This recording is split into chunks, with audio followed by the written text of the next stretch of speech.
गावात आहे, गाव कुठं आहे शहरात, तालुक्यात आहे, तालुका कुठं आहे जिल्ह्यात आहे, जिल्हा कुठं आहे राज्यात आहे, राज्य कुठं आहे देशात आहे, देश कुठं आहे जगात, पाणी कुठं आहे.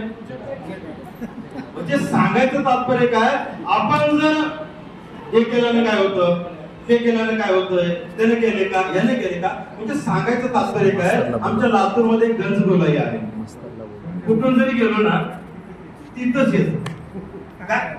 म्हणजे तुम्ही बंगला बांधा, तुम्ही पत्र्यात राहा, कुठेही जा, वॉशिंग पावडर निर्माण लागतोच. भले धुण्यासाठी हाताने लागेल, मशीन जरी घेतला तर वॉशिंग पावडर लागतोच, बरोबर आहे. भले तुम्ही चुलीवर स्वयंपाक करा की तुम्ही गॅसवर करा, मिरची पावडर लागतेच. सांगायचं तात्पर्य काय, सगळे प्रोडक्ट लागणारे आहेत. आणि असा जो प्रोग्राम असतो ना, तर प्रत्येक प्रोडक्ट आपण डिटेल नाही सांगू शकत, कारण एक एक प्रोडक्टवर तुम्ही सगळे महारथी आहे. एक एक प्रोडक्टवर बोलायचं म्हणलं तर कमीत कमी 5 मिनिट लागतात. पण येणाऱ्या काळामध्ये जेव्हा तुमचा प्रोग्राम असेल तर प्रत्येकाने ठरवलं पाहिजे की मी ना, बघा मी जर ऍडव्हर्टाइज करणार असेल क्या कपडे चमकाने जाते हो,